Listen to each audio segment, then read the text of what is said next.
Oh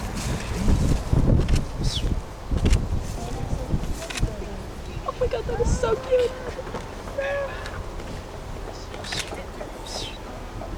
Oh. Whoa, they are big. I've been working with them like the last few years, not as much, but when they first got here, since they were about six months to, she was 6 months, he was 8 months. So this thing that they do, like the head rub, and exact same thing as a house cat. Because the scent that you have and that they have, they want to kind of pass it on. So for them, I don't stick my fingers in because I'll lose them. I just kind of put my back of my hand, and I just keep making sure that they always know who I am. Okay. And then, but with her right now, I can tell she's getting ready for a heat cycle. She's either going into or coming out of one. So they can't distinguish what's food and what's part of you. They just think they see something there that's protruding. They'll think, oh, that's something to eat. They'll just happen to Or they don't know their strength. they don't know their strength. Yeah. And with her, she is troublemaker. She will always kind of so when we had our old female, she was always the one that was kind of I've been here and they problems. They try to get each other through that fence. I was in here in September 2009, and he got beat up. He got beat up. Yeah. Did these two ever fight? Did these two ever No, fight? because what happened, when we had the old female, when we introduced these two to the old female, we were hoping that what was going to happen was that the old female would have taken them as like young ones. But unfortunately, she regarded this one as a young one, no problem. But she regarded him as a male. As a potential mate. And as a potential mate. Yeah. But what would happen is that she would back up to him, do like for breeding, and he'd be like, I don't know what you want, but I'm getting out of here. And so our old female was kind of like a cougar. So she wanted a mate, and he had no intention of. But now, if we had that female back, because we had to kind of, because the last time they were together, she beat him up so bad that he was like in shock. So we had to keep them separate. We sent her back to another zoo in Ontario. A lot of it in Ontario. But then now, if we wanted to, we could have brought her back and introduced her, because now he's like, I'm a male. I know what I'm supposed to do. I know how to stand up for myself, and I'm the boss. So she is kind of like, okay, knows where her place is now, but not at that time. And in fact, she would be like causing, she would kind of bug him, and then all of a sudden, he would turn around and try to kind of say, stop bugging me. And then all of a sudden, that's when the older female would be like, hey, what are you doing? So she would be running back and then start attacking him because she was starting trouble.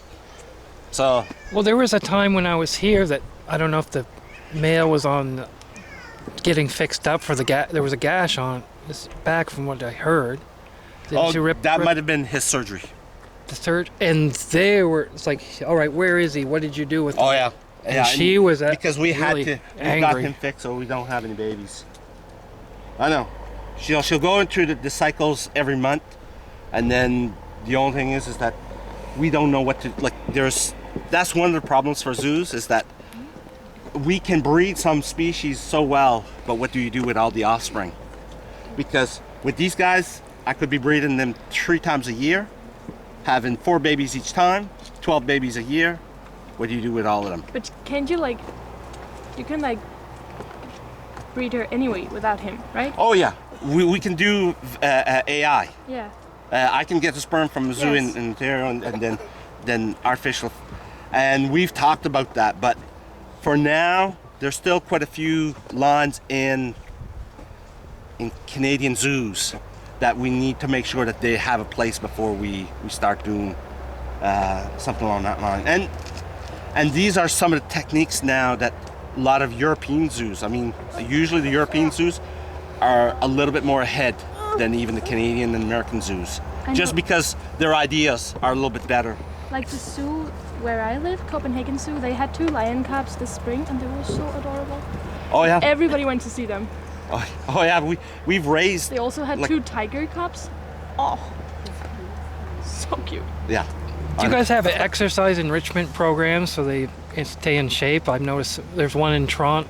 Was it one in Toronto, or it might have been a cat sanctuary in the States where they have them chasing wired things. We do different things for them. For example, like we monitor their weight, so we monitor what we feed them. But also at the same time is we give them toys. We give them like we're saying in the wintertime we'll do snowmen for them. So that's something that they'll play and then they can attack. So there's always something, because the next step for keeping animals is their mind.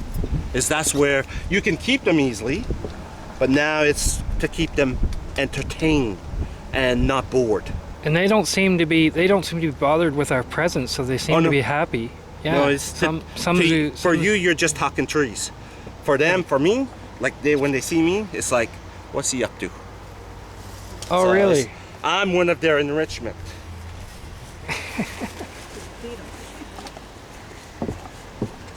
It's like a dog somehow. Oh, cool. I want a lion. I do. It's really big. Did you see how big it had? The head was? Just a head?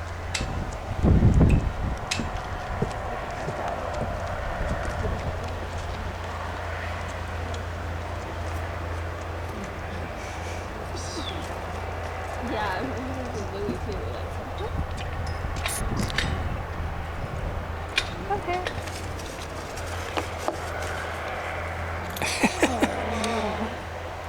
Lovey-dovey. Hi there. Oh yeah, listen. What's that sound? It's a whistle I do for all the animals. So I'll do it throughout the zoo so they know.